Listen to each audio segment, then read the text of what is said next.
Jeff, the Killer. Essa creepypasta é outra de fazer até mesmo os mais corajosos se mexer desconfortáveis na cadeira. A diferença é que basta uma única imagem para você sentir aquela coisa ruim no estômago e aquele gelado percorrer sua espinha. Afinal, quem consegue ficar tranquilo diante de um sorriso desses? A verdade é que ninguém sabe ao certo qual é a história certa dessa lenda. O uso mais comum do meme é em histórias, em que Jeff aparece no quarto das pessoas, quando elas estão dormindo, com esse seu rosto completamente distorcido, sorriso medonho e um olhar fixo em sua vítima.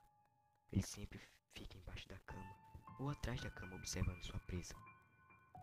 E quando é notado, ele apenas sussurra: "Vá dormir", como se esperasse por aquele momento para atacar.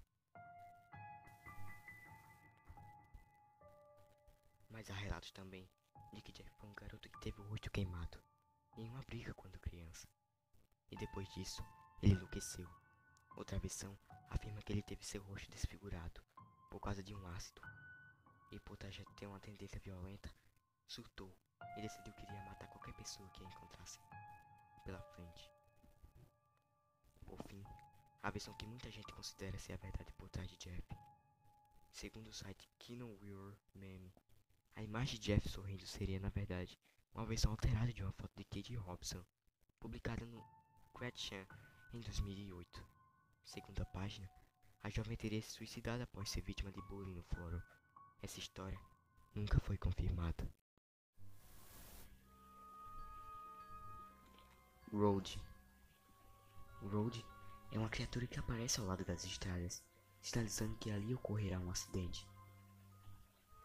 Essa história foi criada em 2014 e conta a história de uma mulher que estava voltando do seu trabalho quando viu uma pessoa encapuzada, com o rosto coberto e segurando uma placa dizendo: "Você está se aproximando".